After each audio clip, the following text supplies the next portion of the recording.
Good evening and welcome. I know it seems silly for me to be using the mic with the number of people in the crowd, but to record our voices, we will be using the mic as we go forward. Plus, it's a great prop. I can talk with the mic. Welcome to our School Counseling Department College Admission Seminar.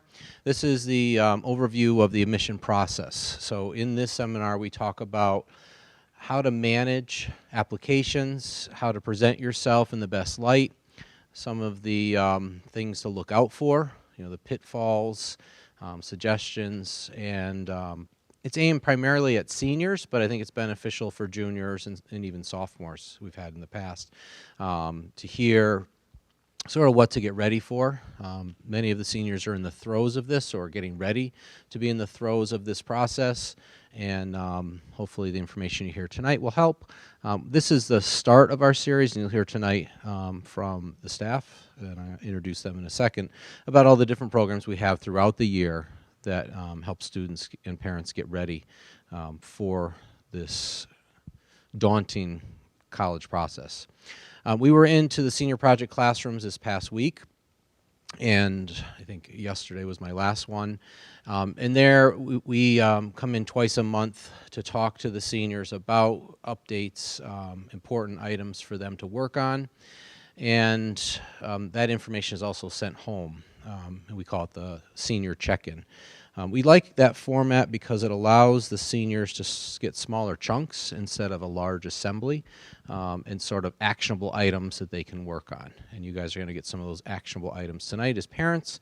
Seniors have already heard it, but they should get some actionable items as well. Coming up in the next few weeks are some other great events that you're going to hear about. Before I go into those too much, I want to introduce our staff. And it's been my distinct pleasure to work with these wonderful people the last few years. I've worked at 5 different high schools, and in the 5 high schools that I worked at, I have to say that this is one of the strongest counseling departments that I've been a part of. So I'll introduce them at this point. Contact information is up behind me as well. My left is Kim Laughlin. Next to her is Mrs. Steinis, and next to Mrs. Steinis is Mr. McManus, our career and college coordinator. So we work very closely together, planning out activities, field trips, and different events to make sure that parents and students are informed in the hot topics that are in the college process.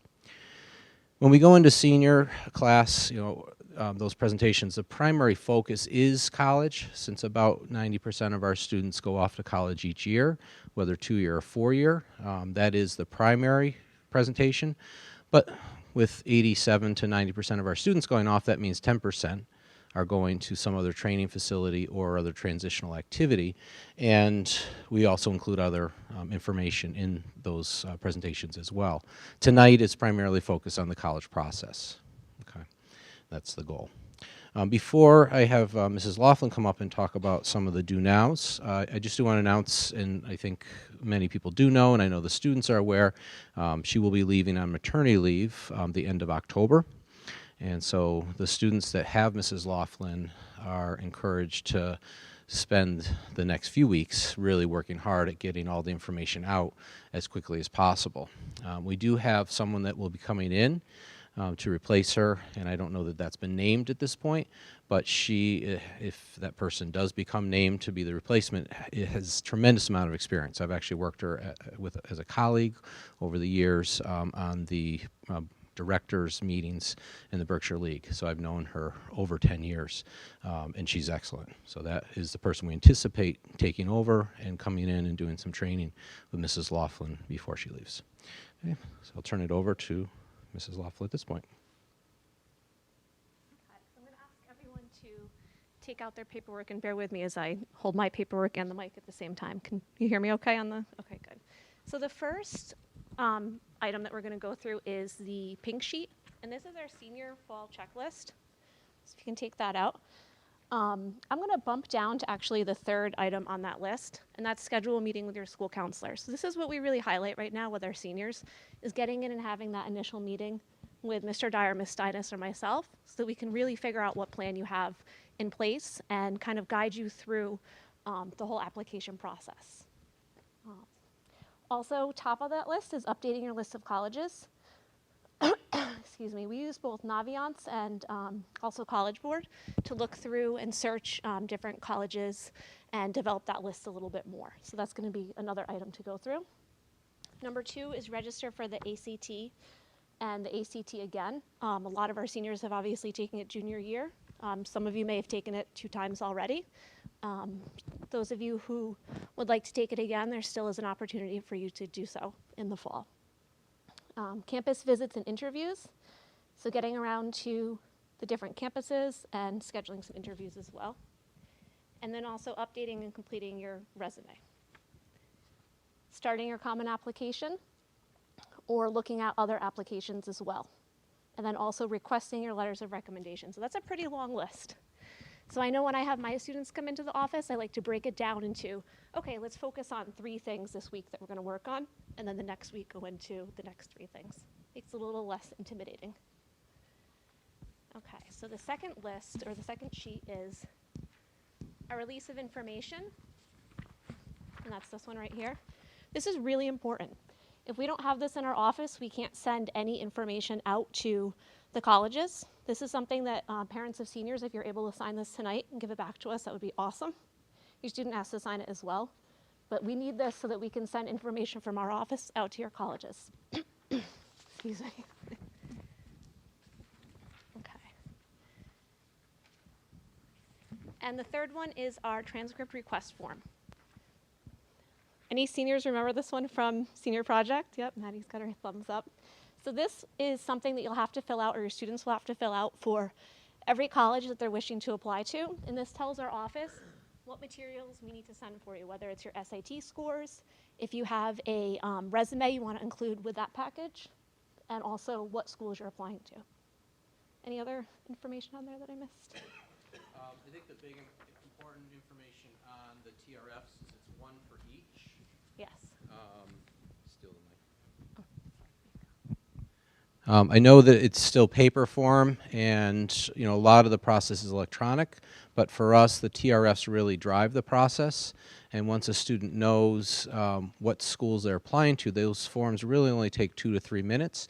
But there's a lot of information and some searching, whether it's through the college list or looking for address information that goes into that process to make sure everything's accurate, making sure the decision plan is correct, what to do with the SATs, ACTs, that information. So the top of that form is very important. It needs to be accurate, and it really drives what gets sent out of the counseling office. It's basically our contract with the student that says what is going, which letters of recommendation are sent to the school, where it's going, by when, and to make sure that it's accurate, we encourage the students to look through it, make sure that they've done it correctly. Thank you. Okay, so the next one is actually a little bit of parent homework. This is something that's not required by the counselors in order to write a recommendation letter, but we encourage parents to fill that out because it's going to give us a nice perspective on how you see your student and also aid us in understanding a little bit more about your student from a different perspective. So we don't require that, but it would be beneficial if you could fill that out for your student as well.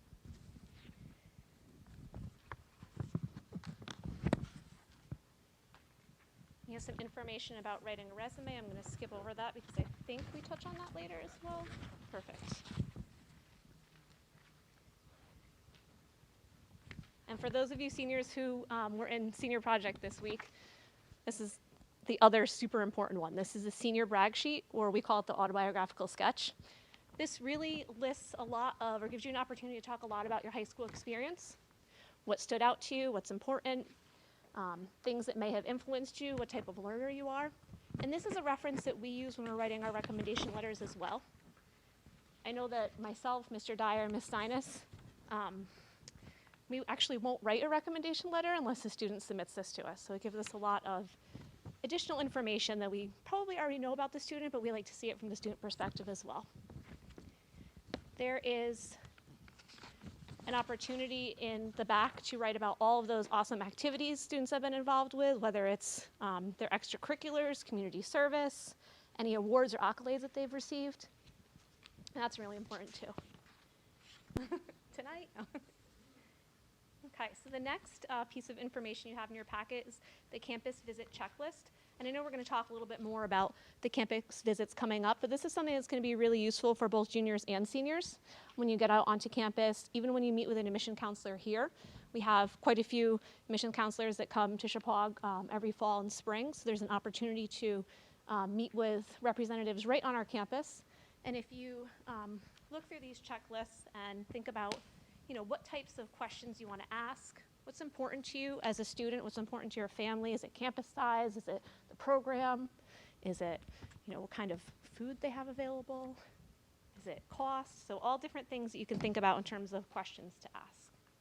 The next one is going to be the SAT dates, and again, there's some more SAT information, I believe, in there on the other sheet, but this is the most SAT and ACT dates for this year. Yes. That's a good question. I think we'll get back to that with testing. ACT and SAT differences. Yeah, we'll dig into that a little more later. Yeah. But good question. So again, just upcoming things. And the last flyers in here are going to be information about additional programs. This is tomorrow night, Litchfield College Fair. So it's a nice opportunity to go locally and see quite a few representatives just over in Litchfield. And especially for juniors, seniors as well, build your list of schools a little bit more and check in with those admissions counselors. That's tomorrow night. And the financial aid seminar is next week already, correct? Yeah. Yeah, next Thursday, September 22nd. And we'll have a representative from Sacred Heart here. She's come back to us many times and has really run a nice program talking about the whole financial aid process as well. And the big news on financial aid this year is that the deadline or the opening of the FAFSA has moved from January, which is typically a January filing, that's what it's always been, to October. There's been a lot of legislation that's gone into changing the date in hopes of giving families more information in the financial aid process earlier so that they don't have to maybe wait until the end of the spring to make their decisions because they haven't had a financial aid package offered from the school. The hope is, and we'll see how it plays out this year, by filing in October, that we will get answers back, or you guys will get answers back earlier this year. So as you're getting your decisions for college, you also get the financial aid decision at the same time. So you know, admitted and can't afford, or admitted and they aren't giving you anything, right? So we're inviting Julie Savino, who's the longtime director of financial aid at Sacred Heart University. She's excellent. And she knows the ins and outs and updates to the law. And there's a lot of nuance that goes into financial aid, so I really like having her because I always learn something when she's here, and I would encourage you to come, for those of you that are looking at financial aid this year or even next year. Good. And the last piece of paperwork is blue form, and this talks a little bit about transcript request deadlines. So that form that Mr. Dyer and myself spoke about before, super important that we need for each school that you're applying to.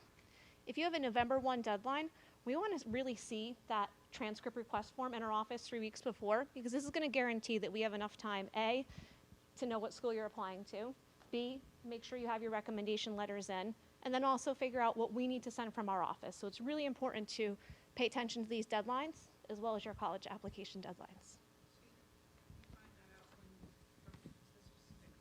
Yes. Yes. Good question. I think when we went through the packet, I think we covered most of this. We're going to come back to Recommendations and develop a rough draft of your college essay. So this is really important too, and I think we're going to talk a little bit more about essay later. So we'll probably move on to the next slide. Sam? Thank you.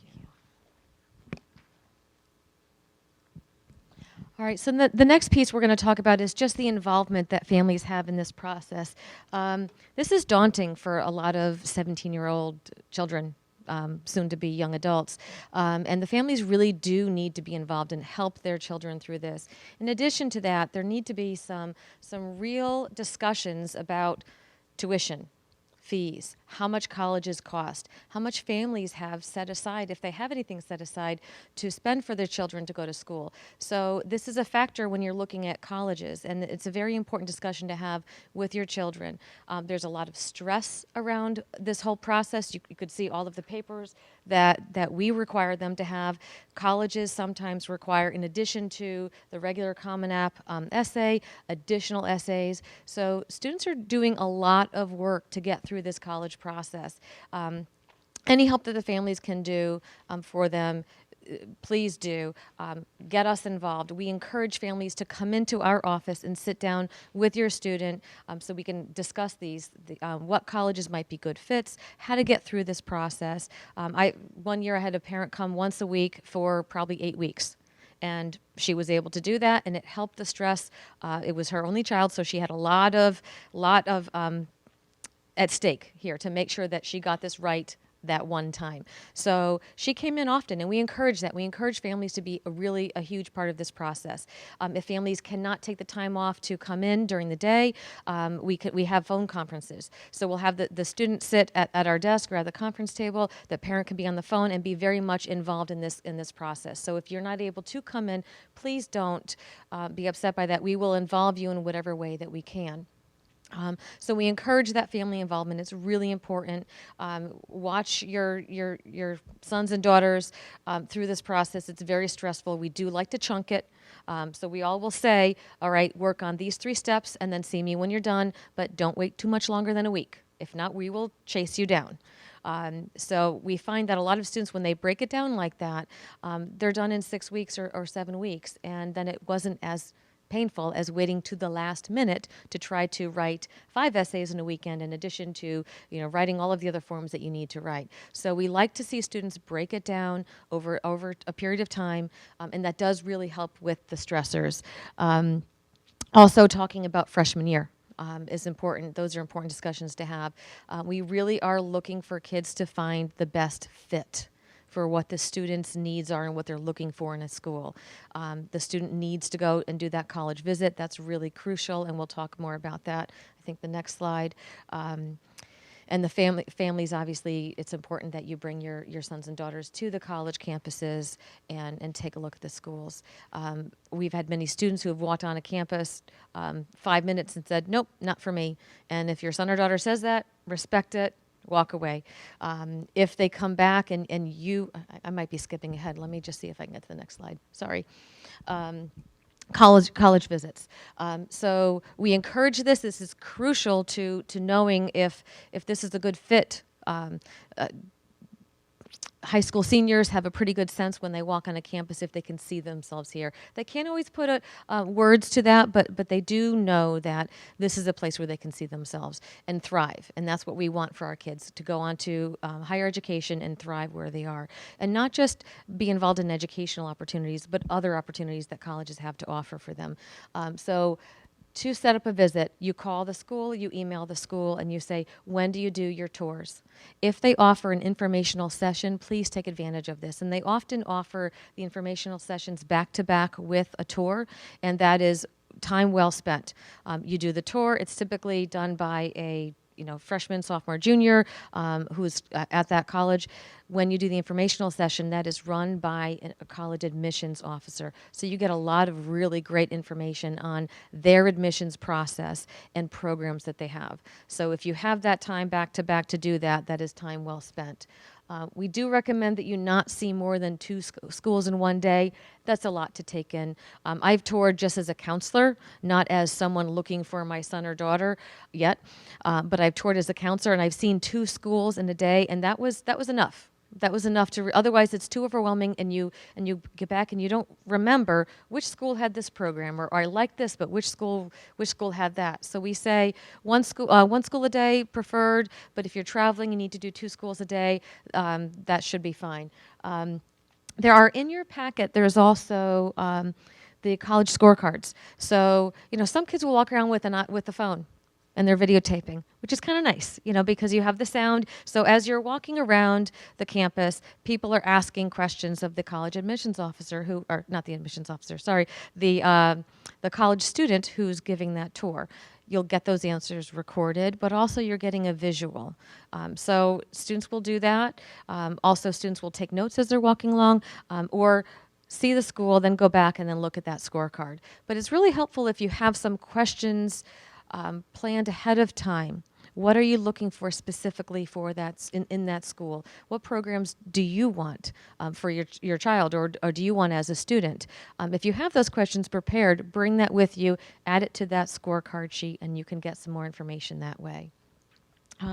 The last thing, again, and this is in the informational sessions, is talking to the admissions office about specific programs. If they don't offer informational sessions, you can ask if they will meet with you to discuss this.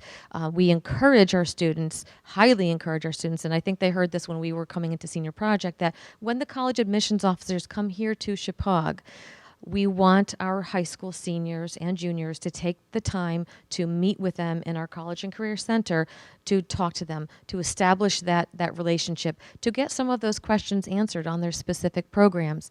And it's really important to show that demonstrated interest. And this is one of the big keys in the college process now. Colleges want to admit students that they feel will enroll in their school. If a student does not visit the campus and they're located within driving distance, that does not show that that student is really interested in that school.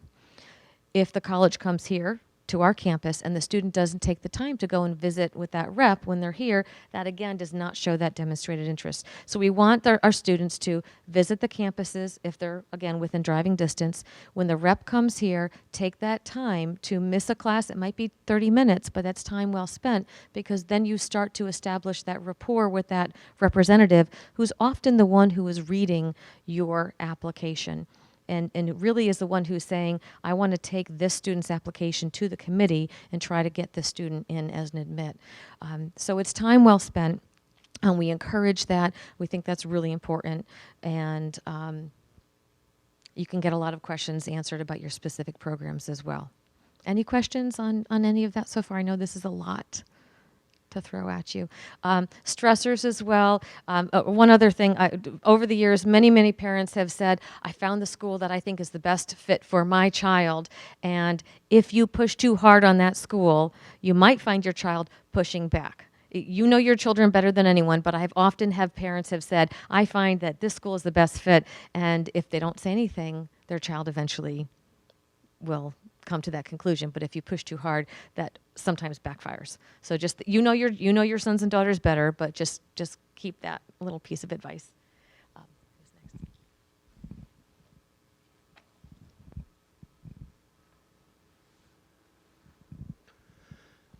So on campus, each school has its own feel, and it's really important as we get onto the campus to make sure that the student feels like this is the right place. I say feel because in addition to the programs, in addition to the classrooms, in addition to the dorms, there's a sense of a culture on campus, like who's the people that are there.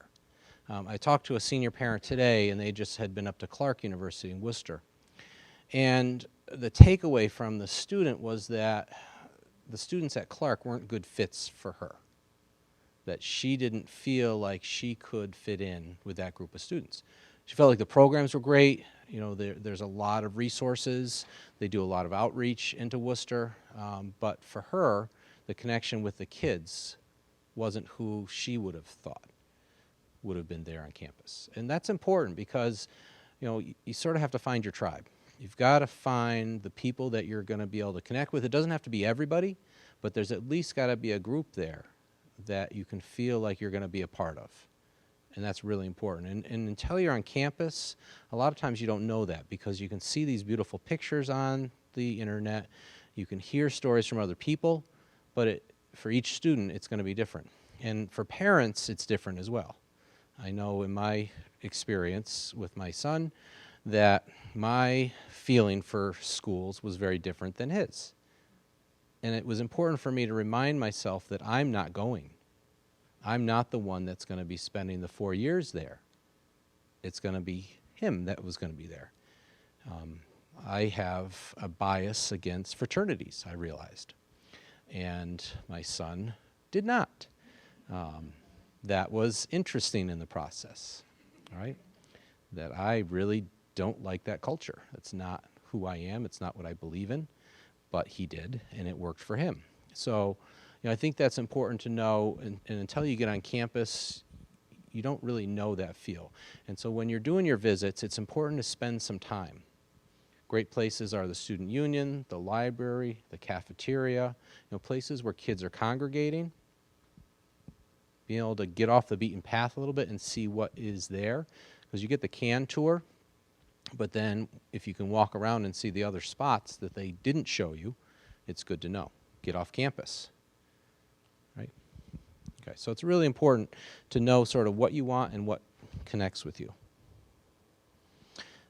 As you're narrowing down the list, as you're looking at finalizing, public versus private, the size of the school, the distance from home, the weather, the campus area attractions or lack thereof if you're in the middle of nowhere, right? What's on campus. And then rural, suburban, or urban. So we're looking at the different factors that go into what does the college look like. All right, deadlines. So one of the best places to look at deadlines is either in the college site itself or through College Board or when you're using Common App. We encourage students to apply early that are ready to do so. Not everyone is. And when we say early process, we're talking about students that have everything together for that process, all the different parts, the essay, the application, the letters of recommendation. We do feel there's a slight advantage to the early application. Yeah. Do juniors have like one of the classes that actually encourage them to write essays, preparing them for that? So the spring of junior year, it's embedded in the Western Studies curriculum. Last year it did not happen, so actually I'm going in tomorrow into the senior English classes, but it is embedded in the junior curriculum, so that's when it's planned for. They should actually almost have those essays pretty much ready. Correct. Yeah, a rough draft, so they're ready to go as they come into senior year. Like I said, that did not happen this past spring, so I will be going into classes tomorrow. I'm going into senior English classes to do that. And then, sort of jumping the gun, but I'll talk about this. Mr. McManus and I are doing 2 workshops on essay writing as a follow-up. So one this Thursday in advisory, and then the following Tuesday. Is that right? Yeah. So big question, there's a couple different formats for application process. Early decision, early action, rolling, what most of us parents feel like was regular decision, and priority. Those are the big 5 that we see. Early decision is the one that's the contract. So early decision, your child signs the contract, or a student signs a contract, the parent signs a contract, and the counselor signs a contract, stating that you are going to that school, if admitted. Right? Early action is just an earlier process. So there's an earlier deadline, you get an answer earlier, no binding agreement. Rolling happens in a rolling process. So once the student's materials are in, usually in 2 to 3, maybe 4 weeks at the longest, student gets an answer about their application and acceptance. Regular is a set deadline, so like a January 1, February 1st, March 1st, more traditional format. And then priority is an interesting new animal that's out there. Priority is your student has been targeted by a college for acceptance, and you get a streamlined application sent to the house or emailed to the student. It's important that students, especially after going on a visit, are checking their email, because students like their phones, they don't necessarily look at email. So it's important in this process that they stay up to date with email, because they may get a priority application from a college they went to visit. Maybe they impressed the admission officer, or the admissions office is just looking to bump their numbers. So they saw these streamlined applications. Basically, it's a sign-off. You may not have to write an essay, you may not have to pay a fee, and it's typically, because they like the student for whatever reason, or they've shown up on their radar for some reason, and it's a nice another admit. Sometimes those priority ones can be nice, even if it's not an actual school the student would go to, just to have a school sort of, in their pocket that they feel like they have a place to go. But sometimes that's a relief. In this process as a senior, many seniors feel like nobody wants me. I think the colleges sort of have this rigged that way, because somebody's going to take you. They want your money, right? That's what this is about, part of it, right? And that hopefully a very positive educational experience. But it is a business at the end of the game. How do I decide? So a student that tells me they're thinking about early decision would have thought about that school for a long time, right? I don't like the idea of someone coming into me, November 1st for November 15th. Mr. Dyer, I went to go visit this school. It really was great.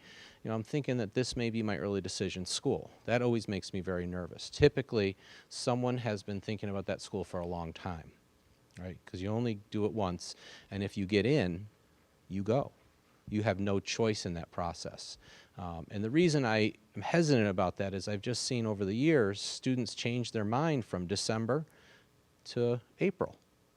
On the National Commit Day of May 1st, they haven't really maybe made up their full mind. They get into that school, they've committed early decision, they are going. The other issue that I've run into with families is that the financial aid package that the school gives you may not match your expectations. You have lost your wiggle room with the early decision. So what they think is a good package is what you think now is a good package, whether it is actually meeting your expectations or not. Question?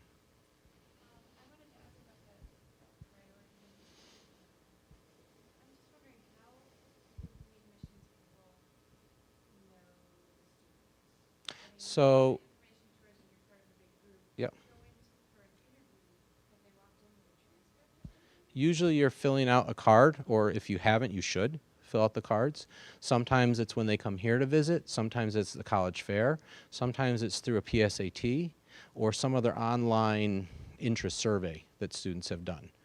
It's interesting to me how they get that information. Sort of creepy in some ways, but there is definitely, colleges are business. They're looking to market, they're looking to recruit, they're looking to get kids on campus. So that's their goal.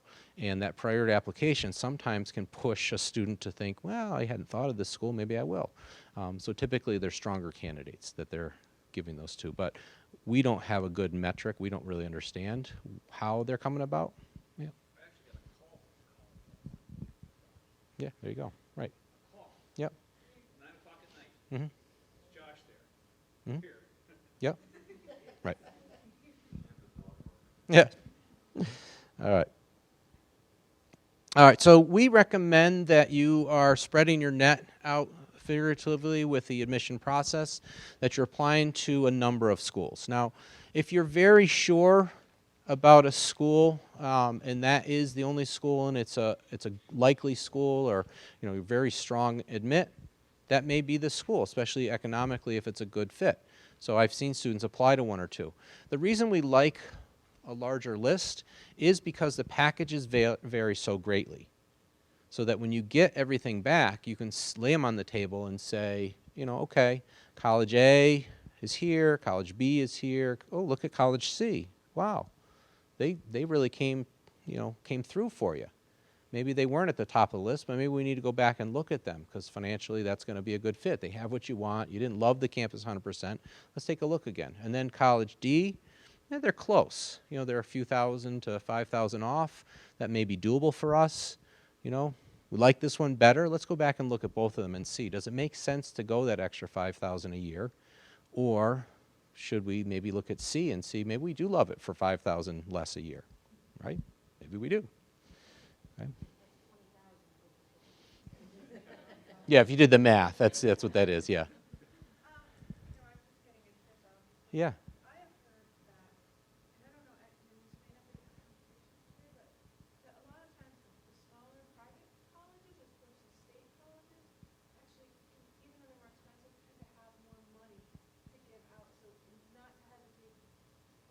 Correct, yeah.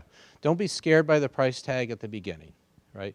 And what I have found, or what we've seen with state colleges, is that a lot of them don't have a lot of resources necessarily to lower their costs. So what the sticker price is what the sticker price is, whereas a lot of the privates will be able to bring their costs down to match some of the publics.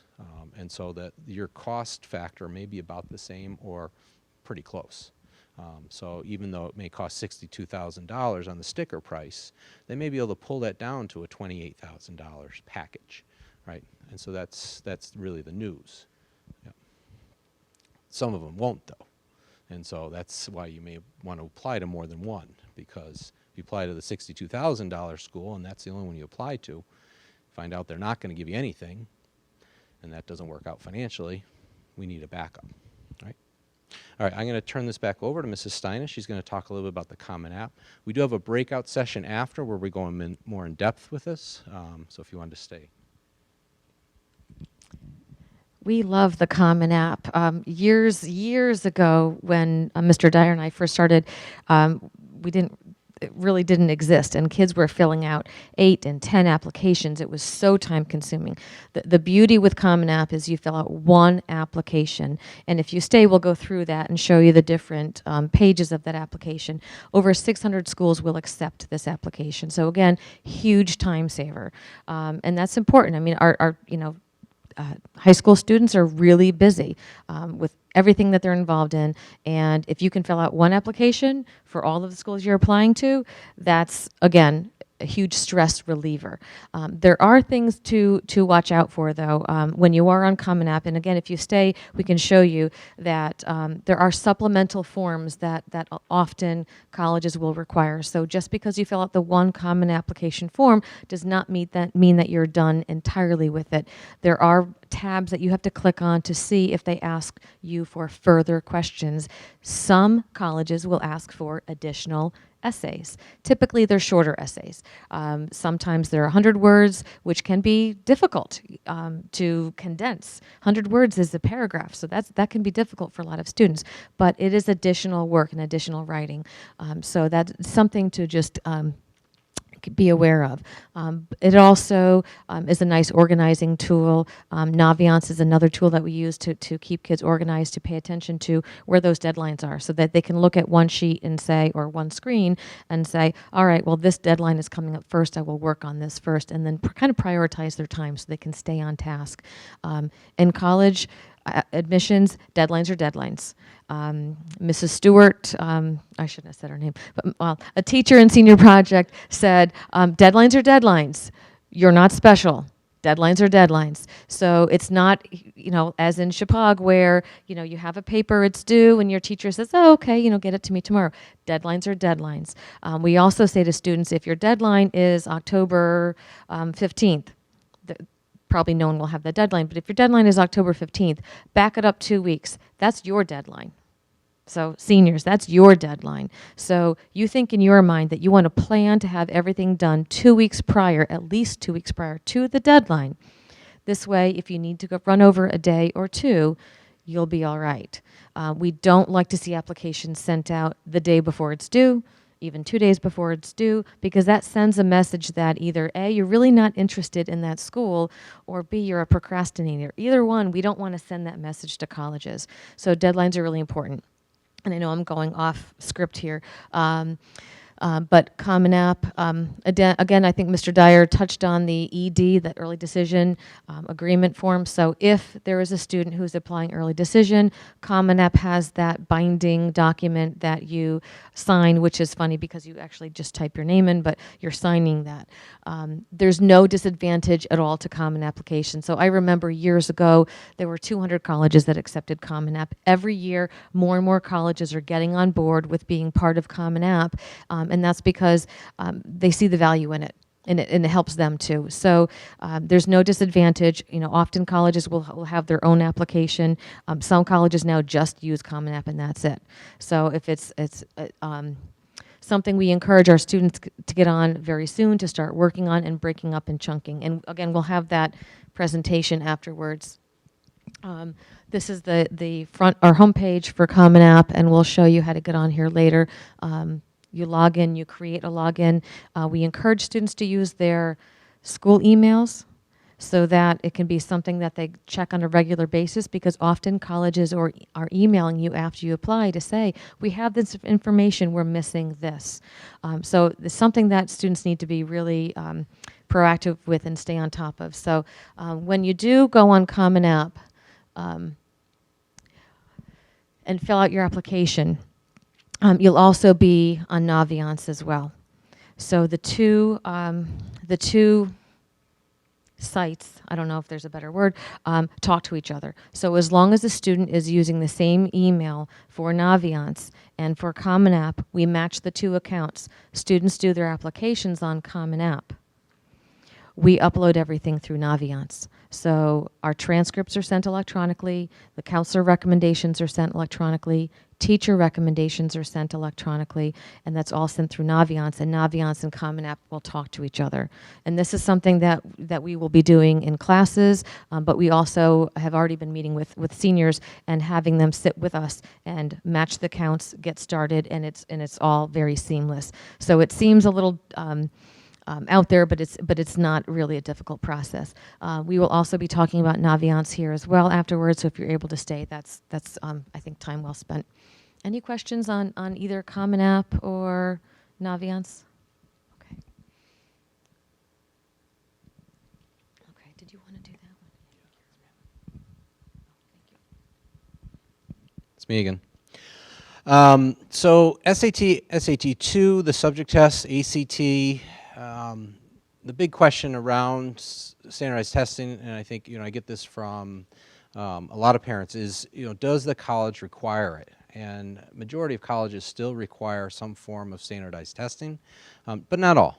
There's some that have test optional, or either submit different test or graded paper. And so it's really important as you're looking at the admission processes to see what the colleges require in terms of the testing. The more competitive or the most competitive schools typically are looking at ACT with writing or a subject test, typically 2. The AP scores are not one that they usually look at, so you don't see that on the list. But a lot of colleges will still be interested, did you take APs, how did you do on them, especially on the back half of this. So is it too late? No, it's not too late to take the SAT for seniors. For juniors, it is the Connecticut test. And so as the Connecticut test, all juniors in the state of Connecticut in public school take the SAT in the spring. So they get one test automatically, and then they can take it again late spring, early fall, right? In terms of releasing the scores, most colleges require that the SAT, ACT are sent directly from the testing agency. Okay, that's important to note because that can hold up a college application. I got a couple calls last year of students that did not send their scores. They do charge you for that.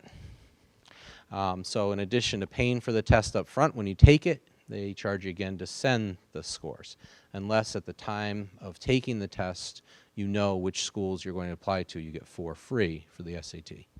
But a lot of students, when they take it in the spring, don't necessarily know the schools they're going to apply to, or they want to see the scores first before they send them out.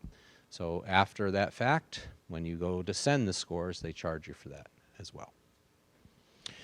Fair Test is a great site that offers options for students and lists the schools and different plans that they have that are out there. So there's a huge number of schools that have different processes in terms of the SATs, standardized testing. Yeah.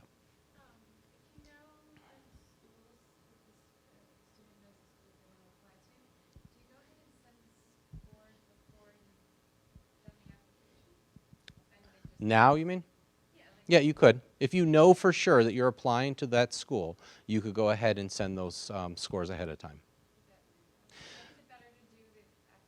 So in the process, the most important thing the college wants is the student's application. That's the most important piece that they care about, right? That really starts the whole ball rolling. It would be disjointed somewhat to have the scores there before the application, but around the same time frame would be a good idea. So if I'm applying November 1st, I send in around middle October to send the scores in. That wouldn't be bad because usually there's a week or so lag time because the colleges don't get them automatically. They basically sign into the server and pull that information down, and then it populates into the student's account. And they usually do that like once a week or twice a week. Yeah.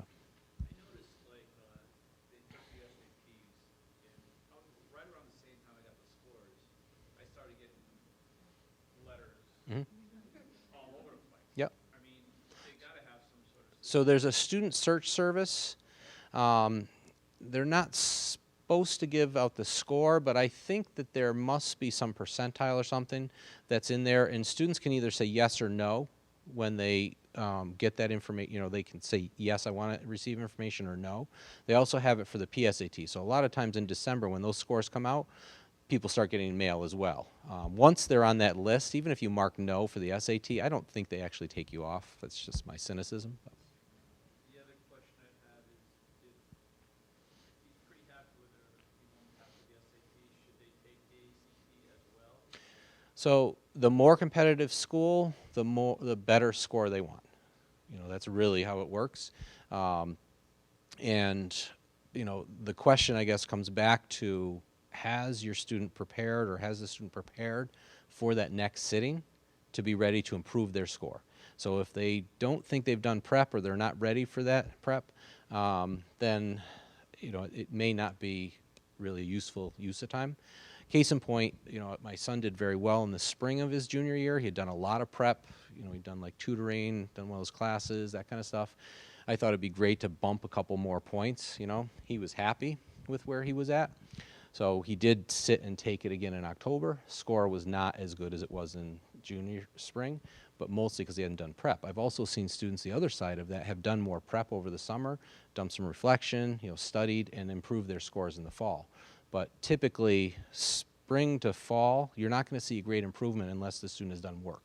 My question more was SAT compared to ACT. Okay. If you're happy with the SAT score, you don't need an ACT, unless you need the ACT for writing for the most competitive schools.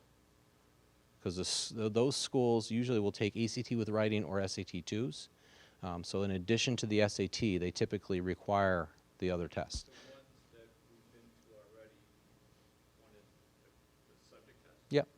Usually they'll take subject test or ACT with writing. Okay. Usually they'll take either of those in addition to the SAT. So if he's done the subject test, He's good. the ACT. Yep, right. So vice versa. Now would this explain the difference Sure. between the SAT? Oh, I'm sorry. Yeah. I've done this so long that in my head, I figure you can all just read my mind. I'm sorry, like I'm an open book. So the two big tests, and think about McDonald's and Burger King, right? SAT, ACT.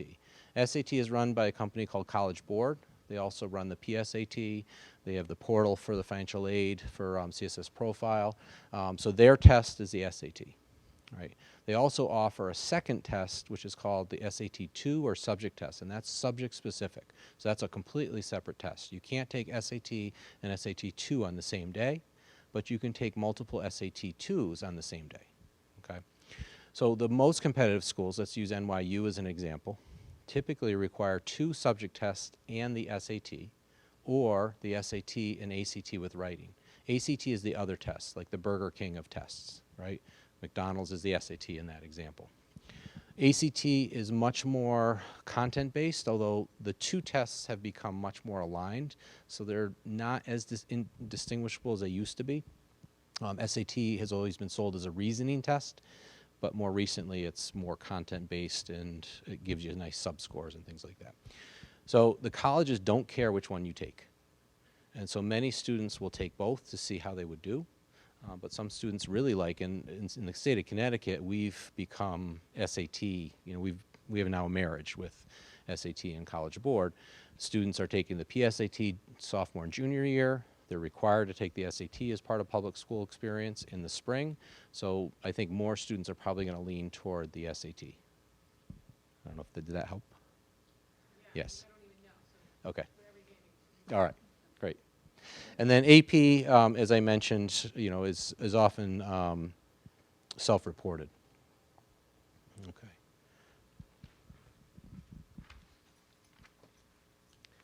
Thank you. All right. Can you hear me okay? Let's see. Basically, the college essay, usually if you're using Common App, it's about 650 words, give or take. With the Common App, there is a cutoff, so it tends to be hard sometimes when you're writing your essay to condense it enough. But they will cut it off at that point. There is no way to extend and add a couple more sentences into what you're writing. Also, like even when the college reps come to the school here and the students will meet with them, I hear this time and time again. Make it about you, an experience when you have growing up, whether it's work experience, you know, volunteer work, if you've done Habitat for Humanity's work, things of that nature. They want to get to know you more as an individual. They see the transcripts, they see the application, the test scores. They want to get to know you more as a whole person. This helps them decide to bring your application to the committee. Also, a lot of the, we also remind students, make sure when if you're putting a college, into the essay, like I really want to go to, let's say, University of Michigan, make sure you don't put UConn in there as, because reps have told me that when they come here, or if students misspelled the school names, make sure that's also, grammar and punctuation, they really do notice that as well. Let's see. So a lot of proofreading, have the students here, a lot of proofreading by your parents, your English teachers, school counselors. The more sets of eyes you have on it, the better off you'll be when you submit it. Also, students going on interviews, obviously, lovely picture here for gentlemen, shirt and tie, ladies, blouse, skirt, dress, because you're basically, even when the college reps come to the school, we always tell the students, you don't have to come in a shirt and tie as an example, but you want to look presentable to the individual because, like they've said, the person who does come to the school here is the one that will read your student's application. They will end up fighting for your student if they're on the border, so to speak, of getting in or not, as an example. So you do want to create the good first impression when you start to build that rapport with the rep, whether you're here at Shepaug or if you go to visit. So again, definitely want to make sure you look presentable. This is me? Okay. Let's see. All right. As to date, which the number keeps going up, we have 63 confirmed visits for different institutions to Shepaug here. We just actually started with our first 5 today. So they're listed. 7 tomorrow, yes. It's a busy day tomorrow, but they're listed. We list them on the school counseling website. We have a Google Calendar set up. I put them there and also on the Naviance website. So they're listed there as well, so students can take a look either way. And also, I usually have a morning announcements when they do the morning announcements for the days, schools that are visiting for each day. So there's plenty of opportunities for students to come down. They come see me in the Career Center. They get a pass ahead of time, so I know that they're coming. And they can sit and chat in the Career Center with the representative because they're talking about the demonstrated interest. I've actually seen this with, actually in the Career Center, it was about a year or 2 ago, with a young lady. It was, I think it was the school was University of Vermont. And the girl wasn't sure if she was going to get in or not, but she actually chatted with the rep even after the other students had left. And the student who was chatting with the rep went back to class herself. And all of a sudden, they had filled out these, information cards. I could see the rep across the table just writing notes down on the card about the student she just had chatted with. And I asked her about that. I said, well, what do you mean? What are you talking about? What are you doing exactly? And she goes, oh, this is just proves to me, taking notes that it shows that she has demonstrated interest. I mean, that she really is interested in the school, even if, it might be a reach for her as an example, one that she's not sure if she'll get into, but it looks better for that school, for your child, in order to do that. So it might make a bit of a difference when applying. So we're going to take it back a little bit to letters of recommendation. So I'll start first talking about for the seniors in the audience, and you probably have heard this in senior project. Now is definitely the time, if you haven't already, asked your teachers for letters of recommendation. Typically, most colleges are looking for 2 teacher letters of recommendation and 1 from your counselor as well.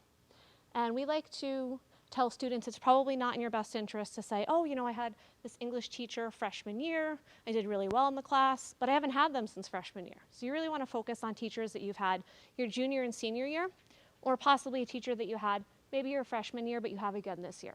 Someone that can really speak to your capabilities at the higher grade levels as well. We talked about our letters of recommendation and what's required from us. That brag sheet is going to be really helpful when we formulate your letter of recommendation as well. In terms of juniors, what do you think happens when seniors come back to school? So for the juniors that are out there, what do you think happens in the fall? All the seniors come back. They ask their teachers for recommendation letters. Teachers now have 20 recommendation letters to write. So for juniors, just keep this in mind that at the end of next year, and we'll remind you again, it's going to be a good idea to reach out to some of those teachers who you might think would be a good fit for you to have a recommendation letter from.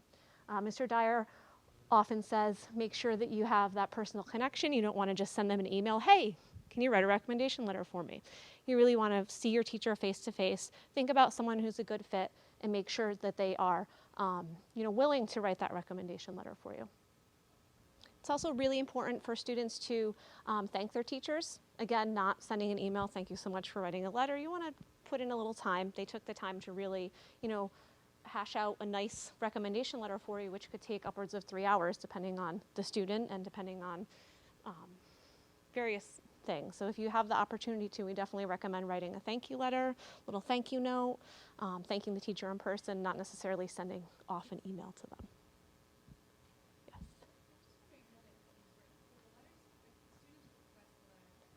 Yes. Mm-hmm. Yes. Actually gets uploaded in a Naviance. Yes. And we have a hard copy. Mm-hmm. Right. I'm going to hand this over to you Yes. for FERPA. So FERPA, the federal act that allows you access to your educational records, students and parents, one of the things colleges are looking for is to get unfettered letters. So it rhymed, unfettered. So they're looking for honest appraisal. And the reason that this came into existence, the idea of waiving your FERPA rights, is that colleges were starting to get the same dandelion type letter, right? Parents, students were reviewing the letters and they were saying, well, my kid is the best kid in your math class that you've ever had. You need to put that in the letter. Otherwise, you can't send that to the college. So the colleges were getting these same letters. Johnny's the best math student. Susie's the best math student. Timmy's the best math student. So that doesn't help them in any way, shape, or form. All right? So the FERPA waiver allows the letter to go directly from the teacher to the college, from the counselor to the college.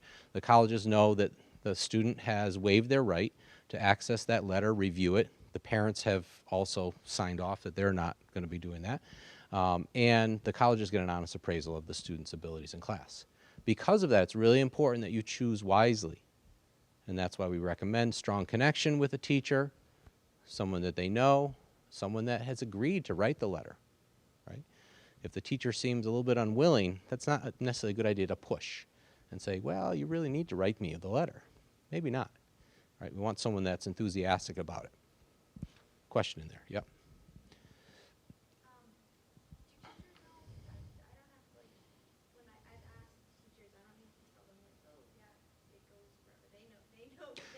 Right, so last year was it last year or 2 years ago that we did Naviance upload? Yeah, so we did Common App uploads, probably we're 5 years into Common App uploads. Last year was the first year we were using Naviance as the new portal. So students or teachers, there was a learning curve last year for sure. This year it should be a lot easier for them.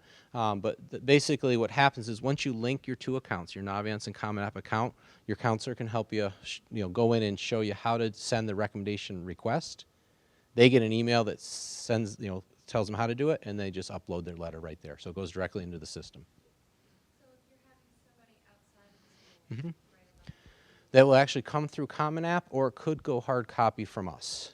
So if they're tech savvy, and not everyone outside is, so that's why I say the hard copy piece, but if they are tech savvy, through Common App, there's an other recommender area that you can actually send a link. You just put their email in and little note off to them, right?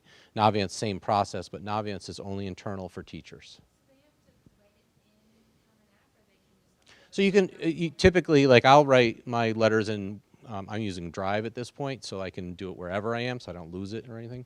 And then I just cut and paste right into the Common App, or turn it into a PDF and upload it. Yeah. This is what we've been working on.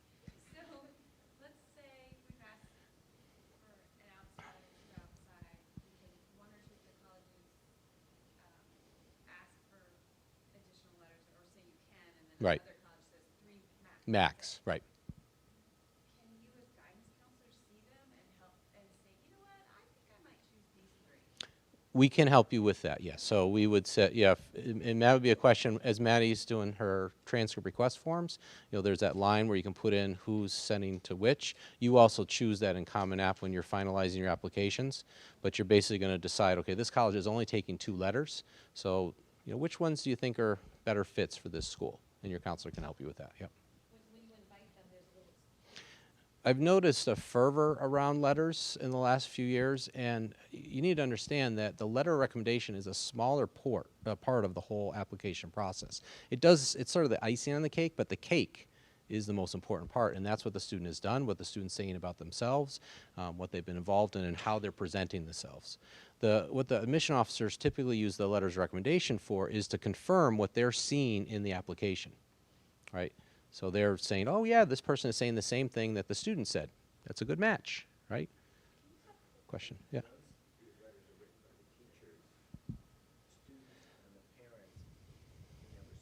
Yeah, unless you don't waive your FERPA access, and that'll be a question for the teachers to decide at that point if they will write or not. There's no contractual requirement for teachers to write the letters.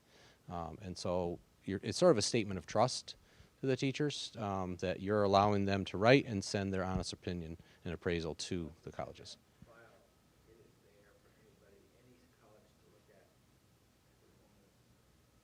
Once you send that to the college, yes, they have it in their file. It becomes part of their educational record. But you can pick and choose the ones that go to each school. The student can, yeah. So. Yep. Yeah, yep. Yeah, so, some of the schools may, typically they're requiring 2, but they may allow 3. They'll say right in the Common App how many they'll accept. And so that may mean that we want to ask 3 people, right, in addition to the counselor. Counselor typically is always in most schools. Can you just touch really quick on the difference between the teacher letter versus the counselor letter? Yeah, so the teacher really is being asked to talk about the student's interaction in class. How were they as a student? What kinds of things did they see in class? Where the counselor is really providing a more holistic view of the student, things they were involved in, character, activities, key words that jump out about the student. And that there may be some nice verbiage or adjectives in the teacher's letter as well, but typically it's related to what happened in the classroom. We are a smaller school, so a lot of our teachers do other things. So many times teachers will also have had experiences with a student in advisory or clubs or sports, and so they can bring that in as well.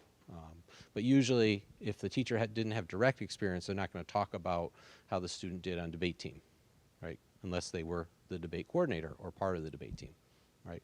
Or maybe they saw them at a play or a sporting event, and what they saw was also similar to what they saw in the classroom. So they may say, Jim Smith in my class was always a leader. He was one of the first ones to have his hand up.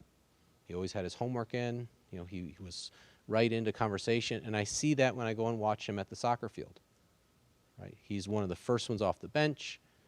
He's decisive when he gets the ball, respected by his peers because this is what I saw. So from direct observation. I don't think I was actually supposed to talk. You have a hard time with that, I know. I know. Financial aid night, we normally have done this in November in the past. We've pushed up the date to next week because filing is available as of October 1st. So we highly encourage all families to come out for this, students as well if you're able. The financial aid process is huge. There's a lot of aid out there, and how you fill out the forms is very important. We've seen families apply for scholarships that made mistakes on their FAFSA forms, and that has come back to cost them. So it's something that if you have a few hours, it is time very well spent, especially since there are some changes this year. And the person who's coming is a financial aid expert. This is what she has done for the last 20 or 25 years, all day long. So she is the expert. We defer to her. She knows far more about financial aid in this process than we as counselors do. So we'd encourage you and to spread the word to other people that you know to please come out for this. It is really, really beneficial. And she hands out her card at the night, too. So if you wanted to call her another day, you could. She Yeah. said, call me. Yeah. There is... Even if you're not looking at Sacred Heart necessarily, Yeah. she'll be like, yeah, you should do this. So it's a nice little... In the past, in Connecticut in January, there was a day called College Goal Sunday. It always happened to be the Sunday before the Super Bowl. There were no football games on that Sunday. And various colleges in the area would take appointments for parents to come and say, and have a checklist of this is all of your financial aid information or financial information. They would have financial aid advisors sit with parents free of charge and help them fill out the FAFSA. We do not know at this point if this will also be pushed up to October, so we're still waiting for that information. But again, if you're free next Thursday or make yourself free, this is really, really important.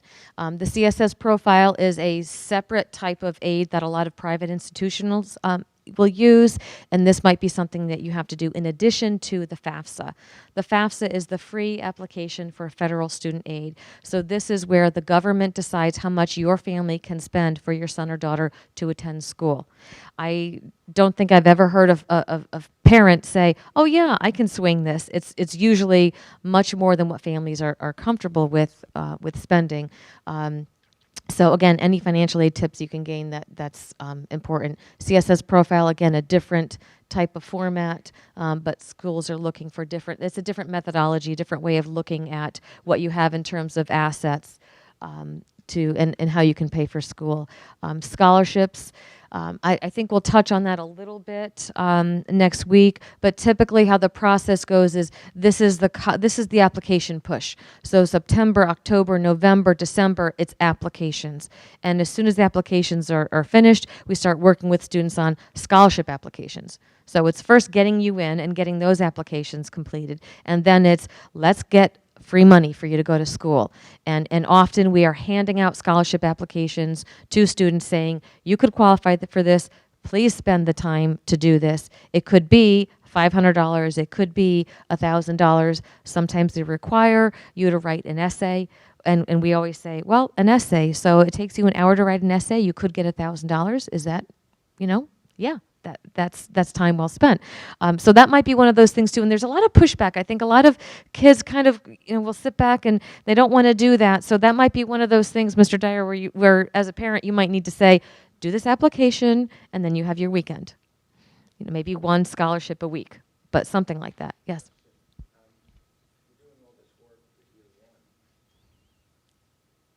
Mm.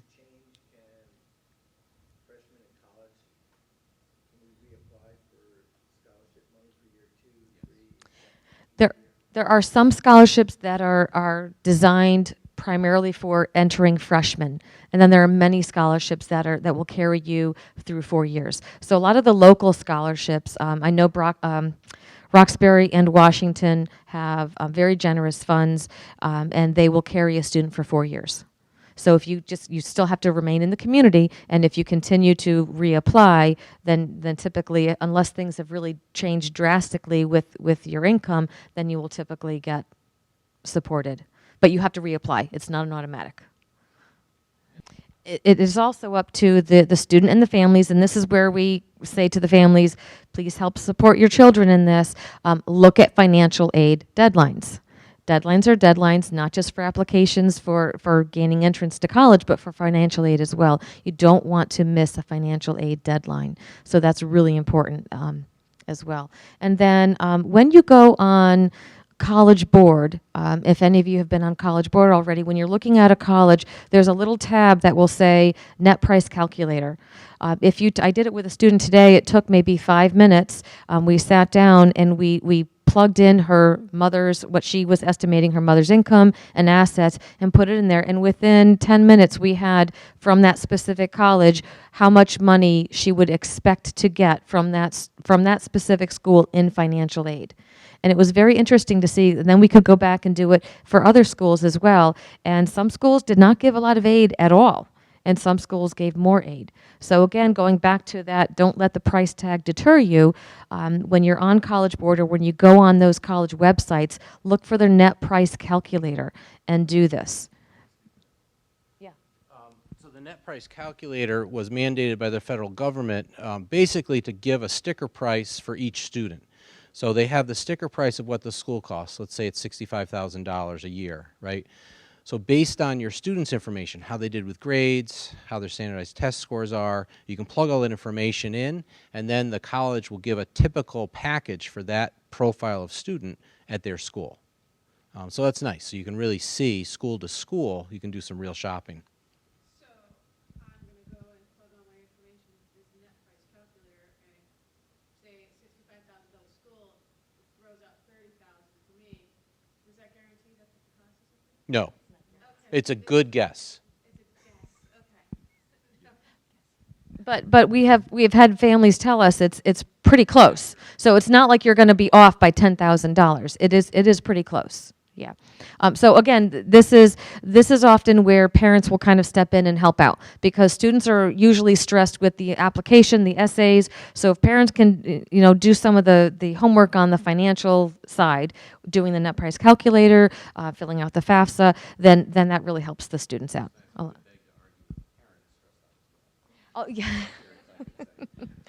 Yes, yeah, you're right. But the students have a little more going on as far as senior project and other things like that.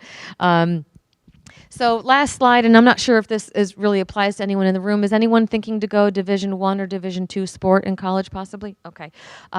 So the NCAA Eligibility Center created a format in which they wanted students to be able to prove that they had the academics to be able to go to school and participate in sports, especially if you were on some kind of scholarship. And they did this years ago to prevent athletes who were going on to be professional basketball and football players who really did not receive a very strong education. So they are looking to see that students in high school are taking college prep courses and they are getting a certain score on their SATs and have a certain GPA. So for Division I and II, they're looking for 16 core classes. So if you meet with your counselor and your counselor says, this is your GPA, the NCAA has a different way of looking at that. They will take 16 core classes. So they'll take English. They need 3 English classes. They need 2 math, 1 or 2 science with the lab, and then additional courses on top of that. And they will take those grades from those courses and come up with your GPA. So a student might have an overall GPA of a 90, but if some of their core classes were a little bit lower, but that 90 was helped by some elective classes and art classes, then that's not a true reflection. So they're looking for a student showing that they're college ready and that they have done the work in high school and they have the grades to play a sport. They're looking for a 2.3. They're saying is 2.3 or take a knee. So if you don't have a 2.3 in 16 core classes in high school, then you will not be able to play Division I or II sports. Division III is completely different. They do not have that requirement. And we can talk more about that. Okay, and I can help you with that. Anyone who has questions about the NCAA, I've worked with them very closely for many, many years, and I can help any student who really wants to ask more questions about that. College coaches also don't take athletes seriously. Often one of the first questions a college coach will ask is, have you done the NCAA eligibility? It takes maybe 10 minutes to do. They do charge you about $50 to do it. But if you haven't taken that step, they will not view an athlete as a real strong perspective because that's a very simple step in their eyes. So it's really important if you're considering to be a D1 or D2 athlete that you do that. We usually say end of junior year is the time to do it because your transcript then gets sent to the NCAA. Nobody gets cleared to play until they graduate. So you will not be cleared as a high school senior in November, December, January. Nobody gets cleared until you actually get your high school diploma. But we can see where your core classes are and see where you are in meeting that requirement. We've never had a student here that's not been able to get cleared to play through NCAA Division I or II. So that's the good news. Any questions on that? One just thing I want to just plug in, and this is completely off script. We are here to help you, and I know I said it before, it is a partnership. We are here to help you and help your sons and daughters through this process. And we are very, very fortunate to be in a school of this size where we have the ability to do that. Last year, we were meeting with a Sherman student who we brought back to the Sherman Middle School so that that student could talk about her experience in high school here at Shepaug. And she brought up something that I didn't know, and I thought it was very interesting. She said to the Sherman kids, at Shepaug, she was able to have, I think it was 8 or 10 appointments with me and her mother throughout the fall. And she had friends in New Milford at this time of at that time of year, it was January, who still weren't able to see their counselor. So we have the ability to be here for you, and we want to be here for you. We are here to help you. So please, please contact us, email us, call us. This is what we love doing. We want to help kids. We want to help families. So please use us. I wish other high schools had what we have, but we're lucky. Yeah, you guys have been great. I can't believe an hour and a half went by. Just a quick thought, the NECAC Survey of Colleges 2012, I thought this is interesting. I've shown it a couple different times because it breaks down sort of what the college admission officers are looking for, and it's things that we already know in our counseling office. Grades, the rigor of the grades, the students challenge themselves, the strength of their curriculum overall are the most important things, right? So students need to challenge themselves, and they need to do well in those classes. Typically what that means at Shepaug is honors or AP classes, and a number of them, right, when we're looking at the most competitive schools. The next thing down there is the SAT or ACT, right, is also very important. And then the overall GPA. How did they do overall all years with their courses? And then the essay, and again, talked a little bit about, student-generated information, right? So that's up there. Demonstrated interest. And again, especially for someone that has, I made the metaphor of that cake, had done the major part of the application process and met most of the criteria. That essay is going to push over, and the demonstrated interest is definitely going to help. And then we look at the letters of rec and extracurricular activities. Now, for a student that is at the premier level of being recruited for a certain activity at school, that extracurricular activity may go right to the top of the list as long as they meet the other criteria, right? But typically, for the general student, the other extracurriculars, that well-rounding of a student is a smaller percentage. Okay, so I thought that this was interesting data from NECAC, and you can look at it's up online. All right, so thanks again for tonight. We are going to break at this point, and if you want to take a minute and get coffee or water. Here in the library, Mrs. Steinis and I are going to do the Common App and Naviance, and in D24, Mrs. Laughlin and Mr. McManus are going to do the college search process. So thanks again for coming. Please take a minute and fill out your evaluation, and because we are looking at continuous improvement in our department. We're always trying to benchmark other programs and outdo them. That's really one of my goals.